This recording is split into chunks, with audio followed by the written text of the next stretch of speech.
the isoperimetric quotient. This is our final measure of sort of fairness of gerrymandering districts, and this is actually the last thing that we're going to talk about concerning voting at all. I know everything so far in the whole course has been vaguely about voting and such things, but this is the end of that. We're going to move on, probably at the end today, move on to something completely different. I don't know if you're sick of this voting stuff. By the way, I hope you know, you can do real life voting on campus here. I voted sometime last week over there. It was a wonderful experience to serve my country in that way. I would encourage you all to do it, as long as you're voting for the right one. If you're thinking of voting for the wrong one, then just, sit this one out. I'm not going to tell you who's the right one or the wrong one. All right. If you got an absentee ballot, don't also vote in person here. That is a felony.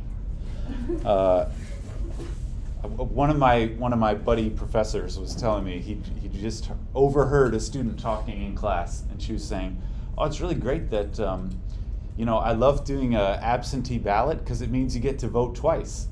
Like I can vote once by my absentee ballot in my home state, and then I can also vote on campus here." No, you cannot.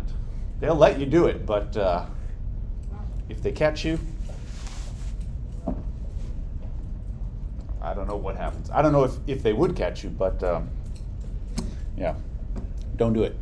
All right, let's talk about the isoperimetric quotient. This is something I mentioned at the end last time. It has a fancy name, isoperimetric. The word, sort of the key, piece of this word is it's all about the perimeter. The perimeter, of course, is the distance around a shape. And the basic idea here is if I have a sort of ordinary nice shape versus a super long kind of wormy shape like this, these two shapes, I don't know if they really do based on how I drew them, but I would say these two shapes have comparable areas. The area of the blob on the left is maybe similar to the area on the right. But what's different about them is that the one on the right has a much bigger perimeter. That perimeter, of course, is the distance around. All right, so these have similar areas, maybe. I mean, I'm not being very precise about it, but these, just by eyeball, they seem to have similar areas, but the wormy one has much bigger perimeter. And this is how you can tell the difference between a normal shape and a wormy shape, according to the isoperimetric quotient. A wormy shape has perimeter that's way too big. So they have similar areas, but the wormy one has much more perimeter. And so we can measure worminess, sort of how wormy a shape is. Worminess, maybe that should have an I in it, by comparing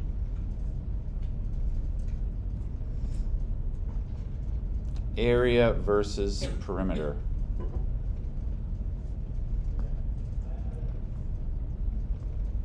And this is what I said at the very end last time. Basically, the idea is you do fraction where you do the area divided by the perimeter. Now, it's actually not quite this. This is why I said basically. Sorry, I'm having a hard time writing. It's basically the area divided by the perimeter. And so if the perimeter is way too big, this fraction is close to 0, which is interpreted as bad. 0 for the, just like the convex hull ratio, closer to 0 is bad. Whereas if they're more or less lined up with each other, this fraction will be closer to 1. That's the idea, which is viewed as good. Now, the area divided by the perimeter, unfortunately, this is not quite what we want.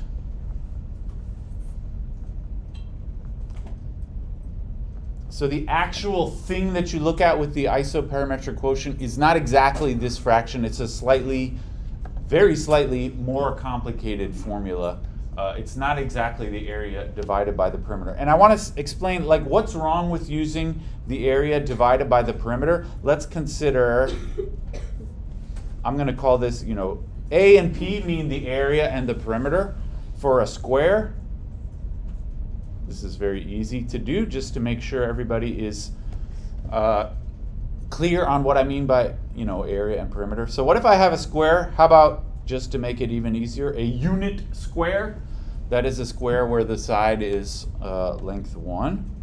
All right, so in this case, the area and the perimeter. Anybody remember the area of a square? What's the area of that going to be? It will be 1, yeah. The area of a square should just be, I mean, the area of any rectangle would be this number times this number, right? In this case, it would be 1 times 1, which is 1. And what's the perimeter here? That would be 4, yeah. The distance all the way around is 4. So in this example, you would get area divided by the perimeter is 1/4, right? What about a big square? I'm going to draw this, and this is the weird thing, and this is why the formula needs to be slightly more complicated. If you just do the same shape but bigger, all right? This is a square whose side length is now 10. Can anybody say, what's the area this time? Feel free to shout it out. 100, yeah, it would be 10 times 10. This is a little old-fashioned, you know, middle school geometry, elementary school geometry maybe. 100, right? 10 times 10. And then the perimeter, what do you say? 40, yes, thank you. And so in this case, the area divided by the perimeter is 100 divided by 40, which just for fun, I will simplify the fraction a little bit. That's the same as 10 over 4, just dividing out by 10 both times. And the problem is, the issue is like these two numbers here, 1/4 and 10/4, they're very different, right? 1/4 is like, if you were write this as a decimal, it's 0.25. This one is 2.5. They are different answers, all right? So the problem here is if I just do area divided by perimeter, oops. If we do area divided by perimeter, this gives different answers for the same shape, and this is a problem.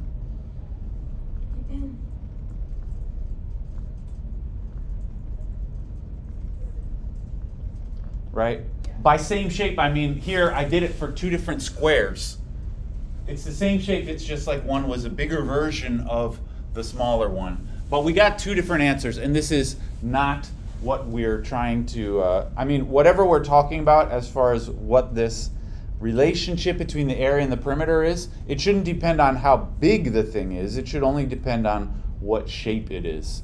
And the reason that this happens is because the area of a shape is kind of like a two-dimensional thing. You know, when you measure it, the area is in like square centimeters or square inches or whatever. Whereas the perimeter is like a one-dimensional thing. It's measured in centimeters or inches or whatever. All right, so the problem here is, the issue is that area is two-dimensional, but the perimeter is one-dimensional. And so you don't get nice things if you just straight up combine them in this way, doing area divided by perimeter. In some kind of mathematical, geometrical sense, this is not a natural thing or a sensible thing to do, because you're taking a two-dimensional thing and dividing it by a one-dimensional thing. If you think about the units, these are two quantities measured in two different units, and it doesn't make a lot of sense to divide them by one another. This all magically works if instead we use area divided by the perimeter squared. All right, and this is, remember I said the true formula is slightly more complicated. That's the slight extra complication. You square the perimeter. If you, if you're doing this later on and you find yourself wondering, why do I have to square the perimeter? It's because of all of this business, all right? It's because the area is really a two-dimensional thing and the perimeter is a one-dimensional thing. And if you want to make a fraction out of them, this kind of fraction doesn't make a lot of sense from an abstract, like geometric point of view. This kind of fraction makes much more sense. And it turns out this is the way that the isoperimetric quotient is defined. So actually, there's one more technicality. This is the true definition. So I'm going to call this IQ for isoperimetric quotient. That's what IQ means. Isoperimetric quotient. And the true definition is, unfortunately,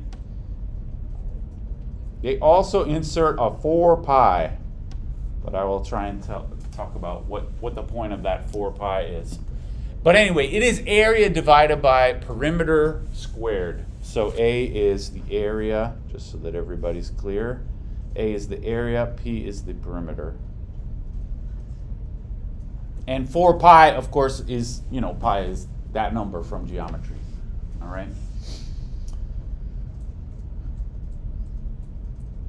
What's the purpose of the 4 pi? The 4 pi is so that this is sort of a technicality, and if you leave it out, I mean, it doesn't make a big difference, although your answer will be technically wrong as far as numbers goes. The 4 pi is there so that a perfect circle has isoperimetric quotient equal to 1. All right. This is the reason why they put a 4 pi in the formula. If you left that 4 pi out and you did this for a circle, you would get some weird number. When you multiply by 4 pi, it makes it so that a circle has isoperimetric quotient equal to 1. And this 1 represents sort of the best possible shape. So in terms of the isoperimetric quotient, a circle is regarded as like the perfect shape in terms of having a non-wormy, more compact shape to it, which makes sense to me. I mean, a circle is pretty nice in my opinion. All right, that's why there's an extra 4 pi. So can we just revisit the squares here? So if I, again, look at a square with side length 1 and then also another one with side length 10, ideally, we should get the same answer both times. That's what I would like to see here. So in this case, the area, just like we said before, the area is 1 and the perimeter is 4. And so the isoperimetric quotient here is 4 pi times 1 divided by 4 squared, right? The formula I am using there is what you see in the box. This is basically the only time in this whole course that I'm going to ask you to sort of memorize a weird-looking math formula and plug into it. I think we can handle it, though. It's not very complicated. Okay, so the isoperimetric quotient of a unit square is like this, and if I simplify a little bit, this is the same as pi divided by 4, right? I have a 4 on top, but I have 4 squared on the bottom, and they can cancel out. I don't care if you're hip to simplifying fractions. I'm only doing that just for this example. Just to be sure, what about the second one? Here the area was 100 and the perimeter here is 40. And this time the isoperimetric quotient is, again, 4 pi times the area divided by, this time, 40 squared.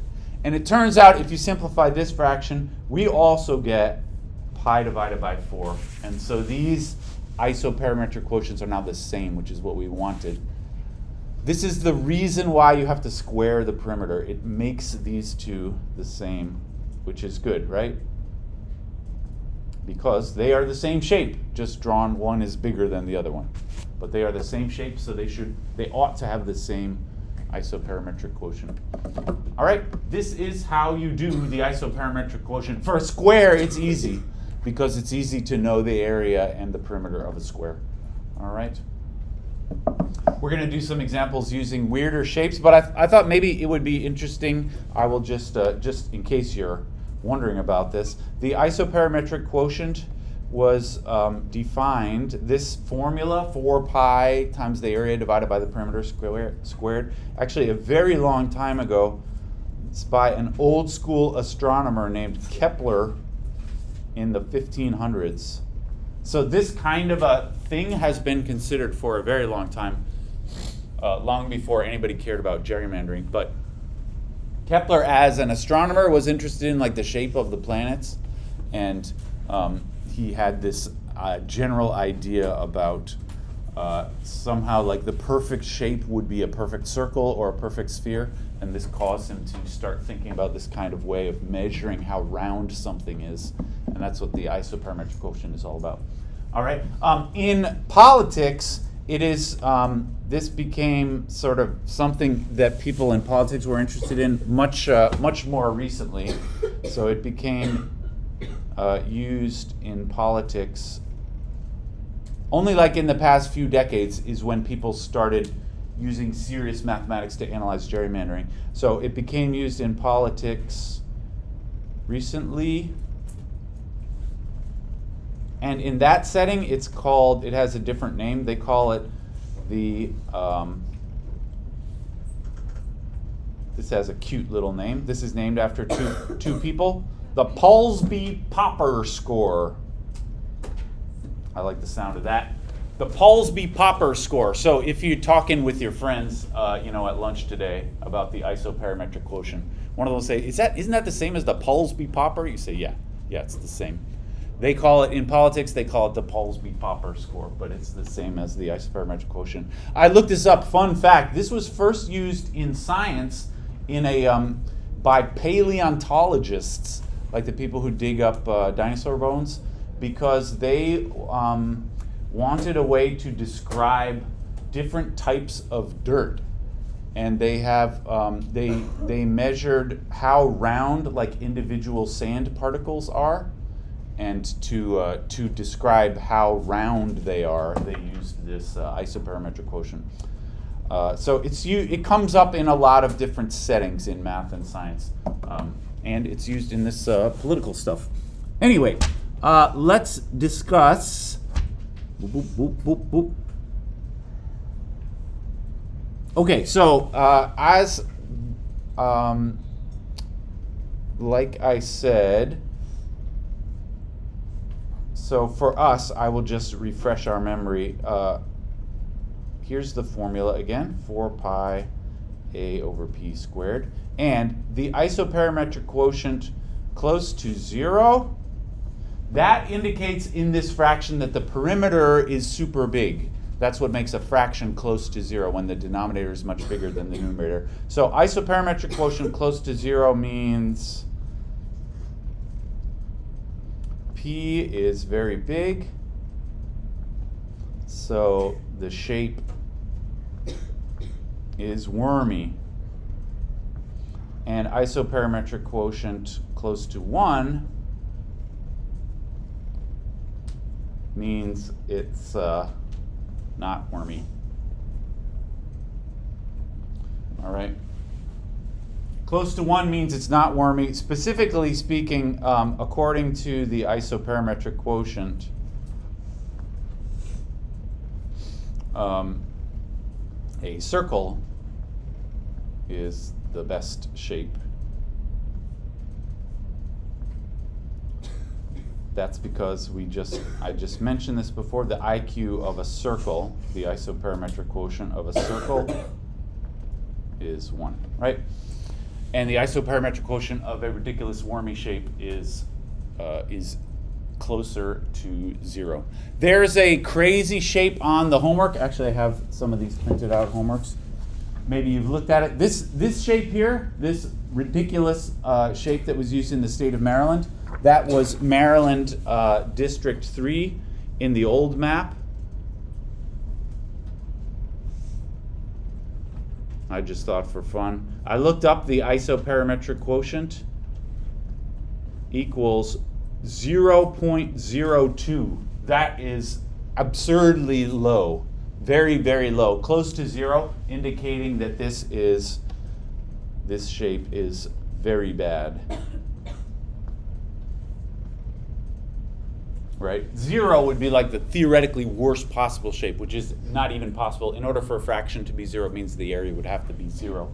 which of course is never true, but something that close to 0 is totally ridiculous. All right, now a problem in real life with measuring the isoperimetric quotient is the isoperimetric quotient as a formula involves the area and the perimeter. Now, in our examples so far, we have been counting the area by counting dots, which is kind of a pain, but it works okay.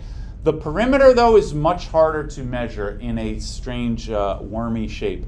And there is no similar kind of dot counting method that you can use to measure the perimeter. So for these, when we're going to do examples of these, for IQ examples,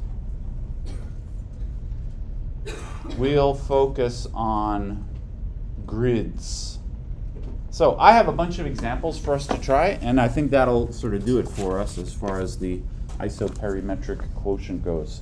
So I have 6 examples here, which are all drawn on grids.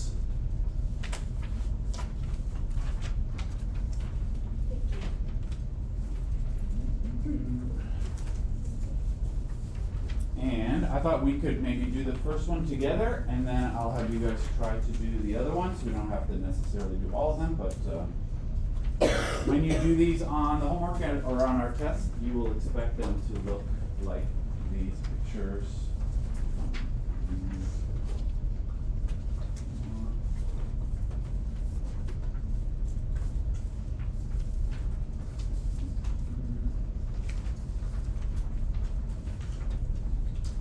All right. So let's hold it. Well, it doesn't really matter how you hold it, but you might as well hold it the same direction I'm going to hold mine. I got my pictures here.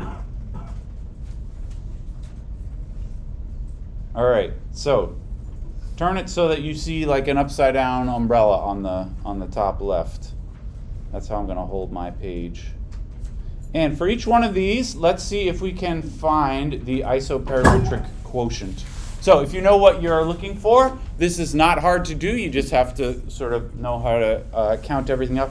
The formula, of course, is 4 pi a over p squared. You should start by finding the area and the perimeter, all right? So I am looking at the black squares and using those as my region. To count the area, you just count up how many squares there are making up this region. So I'm going to, maybe I'll mark them off as I go just so that I keep it straight. I'm counting the squares. 1, 2, 3, 4, 5, 6, 7, 8, 9, 10, 11, 12, 13, 14, 15, 23 squares is what I get for the area. I have an area of 23. These are basically always going to be fairly straightforward. You just have to try not to mess up when you're counting. And then the perimeter. That is the distance around the outer edge. So I'm going to count the perimeter. It will look like this. I'm going to count up around the outer edge. This is different from just counting each box. Because, for example, if you look right here, I sort of counted 3 edges along that box, but I'm going to continue all the way around. So I was drawing those little marks without actually counting them. I'm going to start counting them now. 1, 2, 3, 4, 5, 6, 7, 8, 9, 10, 11, 12, 13, 14, 15. Then I go 16, 17, 18, 19, 20, 21, 22, 23, 24, 25, 26, 27, 28, 29, 30, 31, 32, 33, 34, 35. I got 36. The distance around the outside. I hope that everybody saw how I counted those up. It's not hard, you just gotta make sure you're doing it right and not messing up the numbers. All right? So the area is 23, the perimeter is 36. And that's really all that I need. So that means the isoperimetric quotient is 4 pi times 23 divided by 36 squared. And if this was on a test or something, you would just leave it like that. If you are interested in what the number is, I plug this into my calculator. And if you want to compare one to the other, you're going to have to plug the numbers into your calculator. I got 0.223. That is the isoperimetric quotient of that weird shape there. All right, remember 0 is the worst, 1 is the best.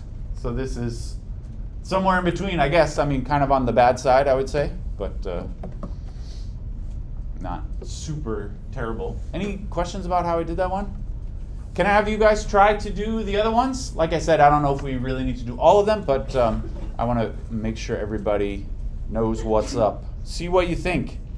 And if you have a calculator, try and plug the numbers in so we can compare one to another.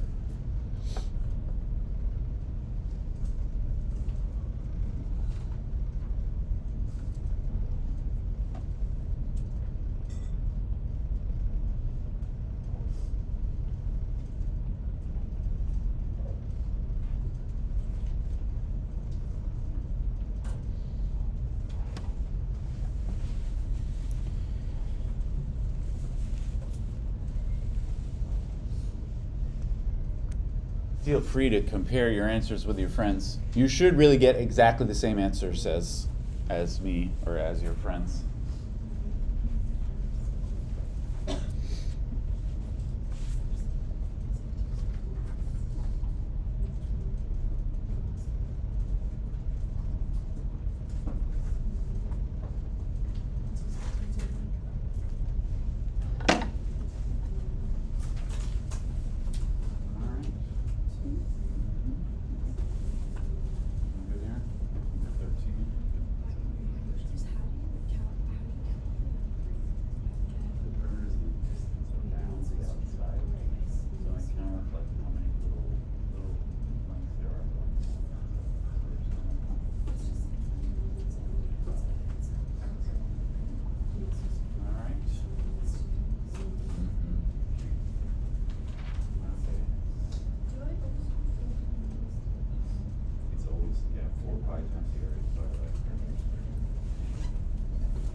Okay here?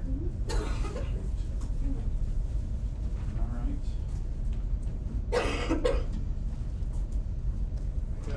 Sorry. When I count this one, I got 20.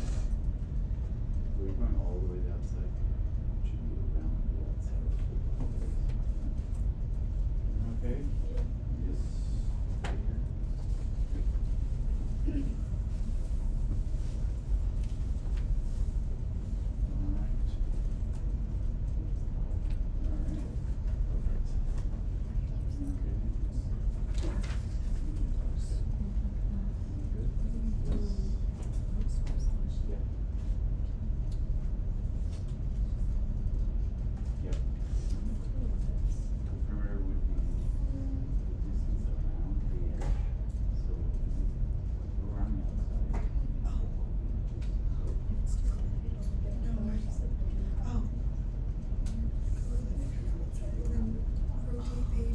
here.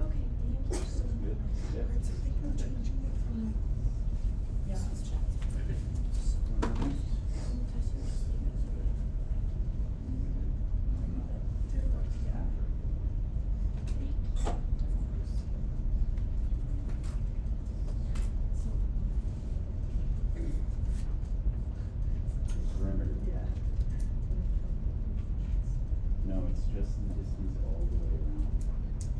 So count it.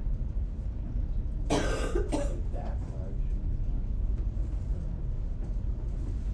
You know what I mean? It's only like the outline of that shape. Count all the sides.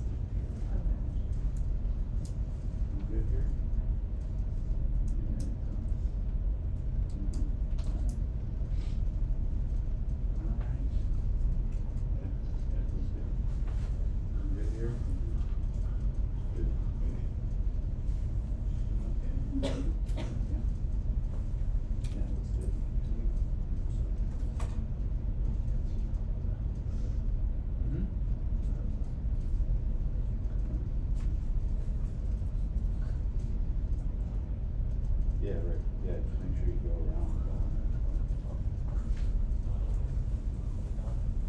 It looks like everybody's doing great with these.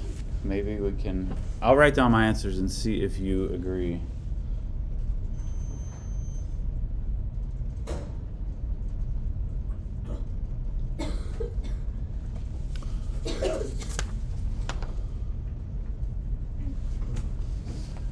So when I did this one in the upper right, I got area of 13 and a perimeter of 20, which as I was going around, I think everybody got, although maybe it's just because you were copying what I said. But anyway, when I ran the numbers, I got 0.408 in my calculator. That means, remember, like, what does it mean that this number is bigger than this number over here? Remember, 0 is bad and 1 is good. 1 is like the theoretically perfect shape.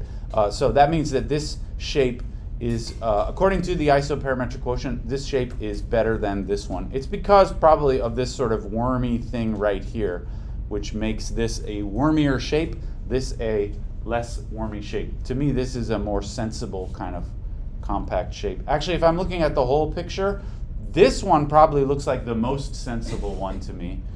It's more or less a nice sort of little blob, apart from these two extra little guys up there. All right. Anyway, this one, when I did this one over here, I got an area of 7 and a perimeter of 16. I hope everybody got 16 for the perimeter.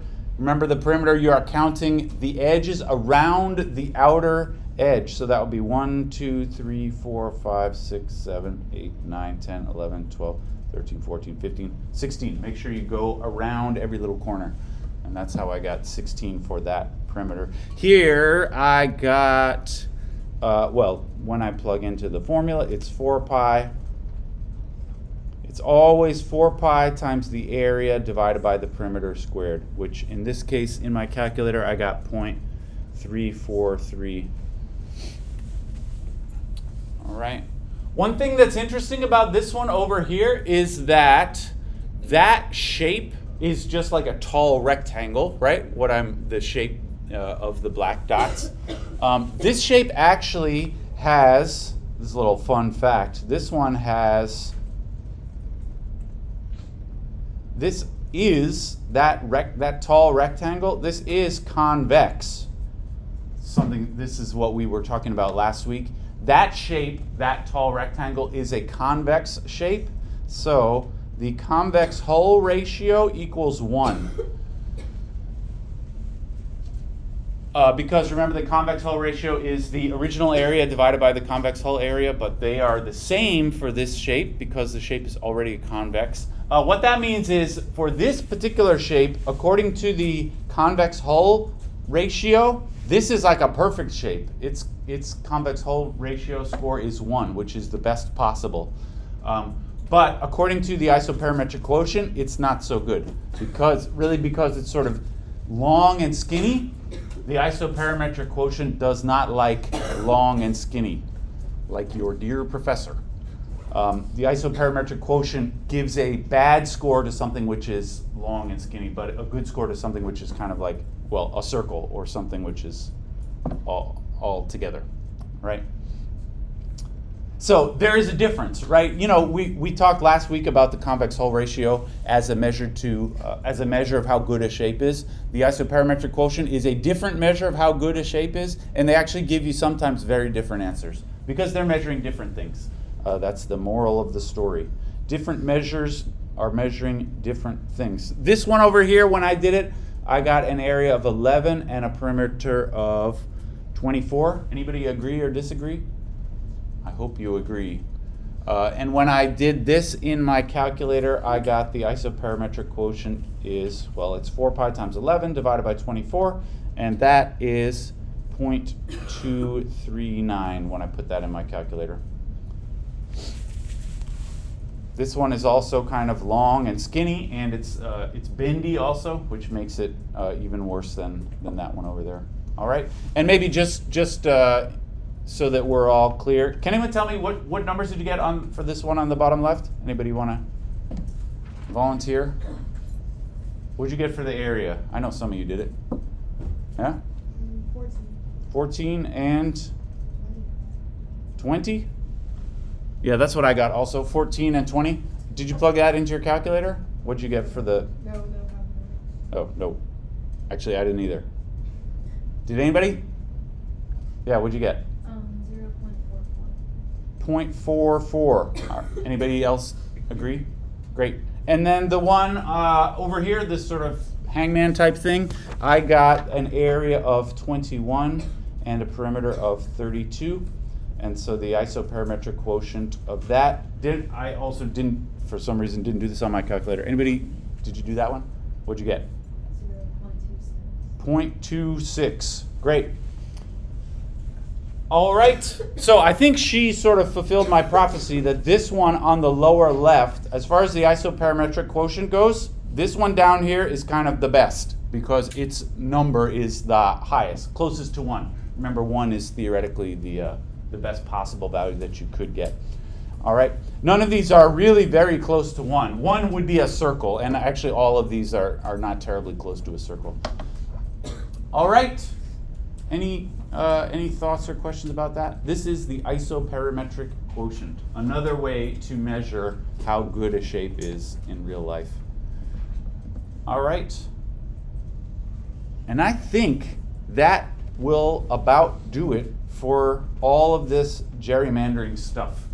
This is the end of how to measure how fair the gerrymanders are. We talked about the I'm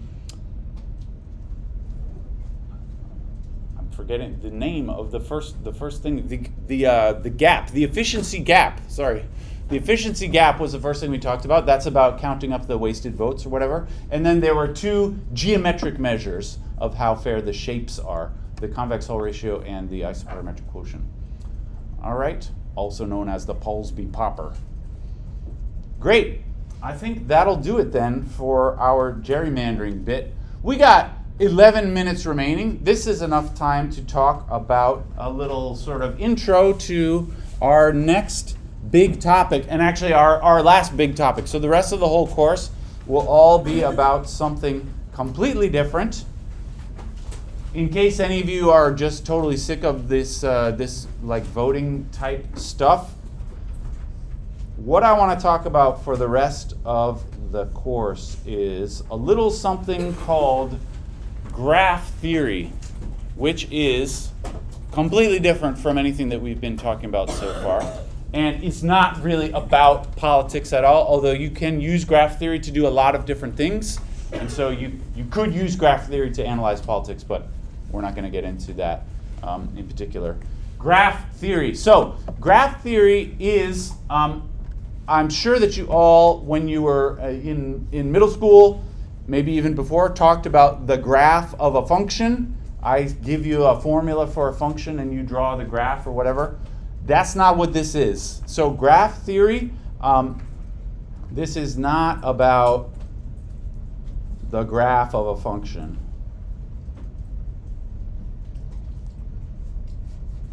That's called a graph.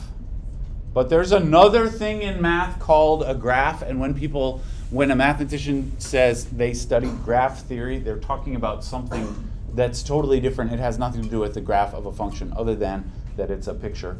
A graph, the way that we're going to talk about it, sometimes if you want to be fancy, this is referred to as a combinatorial graph rather than the graph of a function, which is something different. A combinatorial graph is a diagram with sort of dots and lines. I'm talking about something that looks, like this.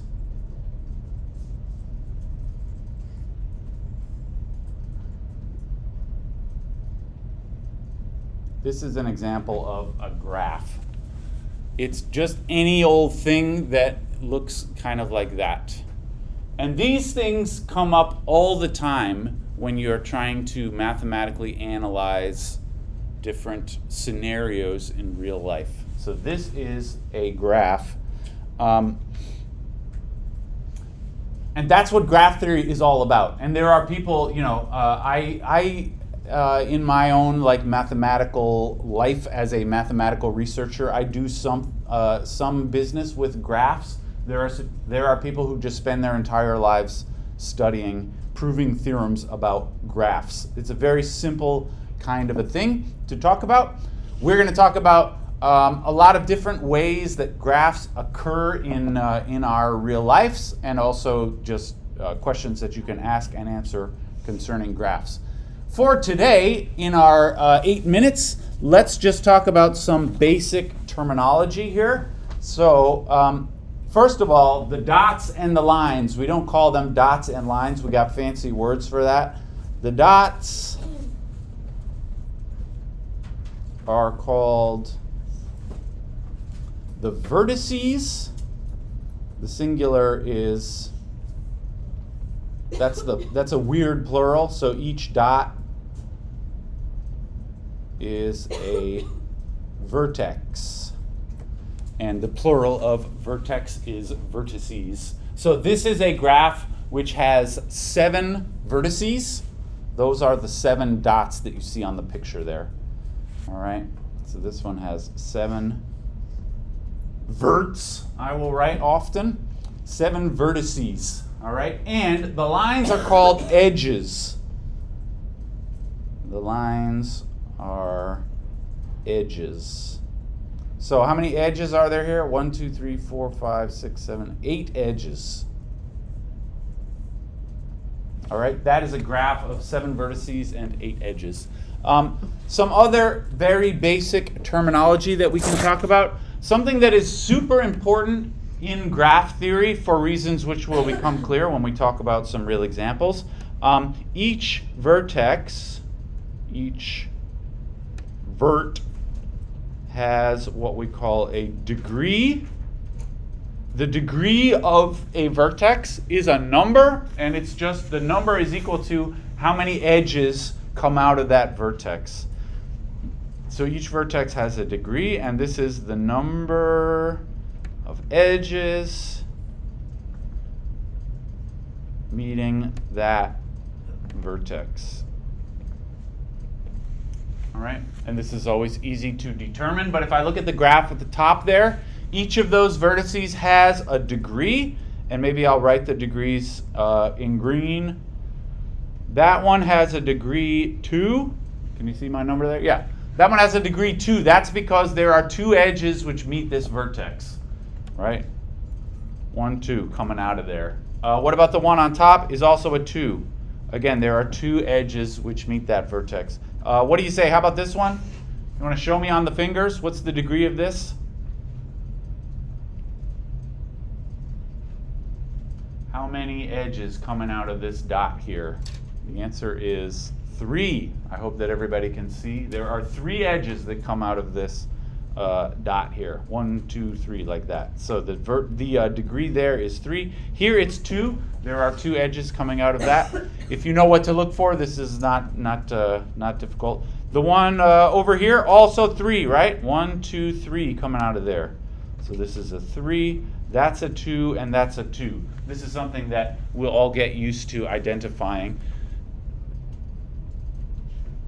The degree of a vertex, just by looking at it, it is that means how many edges are coming out of that vertex. All right. Some other very basic terminology, and then I think that'll do us for today. We can also discuss in a graph. It is often important to discuss what we call a path inside the graph, and that means basically what you think it means. So if I start at one vertex and I sort of follow edges one after another, that's called a path. So a path is, I'm going to say it like this, a sequence of vertices, one after another, connected by edges. Right? So you can imagine if you're like live in the graph, you sort of walk from one vertex to the next along the edges. So for example, here's another example of a graph. Let's say A, B. I'm going to sometimes give names to my vertices just so that we can talk about them easier. Here I have 4 vertices and I guess 4 edges there. The edges don't always look like straight lines. Here I have a weird kind of curved edge at the bottom. No problem though. Maybe I should make it a little nicer so that it actually goes to this vertex. All right. Anyway, in this case, here, something like C, how about BCD? This is a path, right? Because you can start at B and then go over to C and go over to D, connected by edges. So BCD is a path, a sequence of vertices which are connected by edges. But, CDA is not a path in this graph. That's because starting at C, you can go to D, but you can't go from D to A. There's no edge from D to A. So CDA is not a path. That's because there's no edge from D to A. All right. CBD is not a path. CBD, bruh. All right. It's not, because there's no edge from B to D. All right. Excellent. Okay, 2 more things to say in our remaining 2 minutes. This is a simple one. A circuit, this is all just basic terminology. We'll get to more interesting ideas next time. A circuit is what you call a path which starts and ends at the same point, also known as like a loop. Sometimes these are called loops. So a circuit is a path which starts and ends at the same point.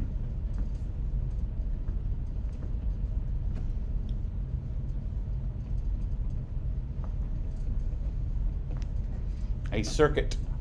So in that example up there, ABCA is a circuit, right? Because you can start at A and go to B to C and then back to A along edges.